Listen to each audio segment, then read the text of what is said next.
Hi everyone! Ako nga pala si Cecil, isang nurse, a digital business owner dito sa California.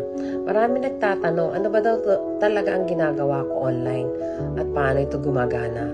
Kaya sa video na ito, papakita ko kung tungkol saan talaga ang business na ito, paano ito tumatakbo, at para kanino ito at bakit maraming professionals like me, even doctors, engineers, teachers, at iba pa, ay ginagawa na rin ang business nito. Dati-rate, 2 to 3 jobs ako. 7 to 3, 3 to 11. Meron pa akong weekend na morning lang. So, pero ngayon isa na lang. Kasi, since mag-start ako ng business na ito, meron akong time sa family ko.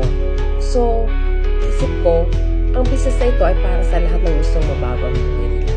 So that, kung gusto mong magkaroon ng maraming oras, freedom at dagdag na income, para talaga sa ito.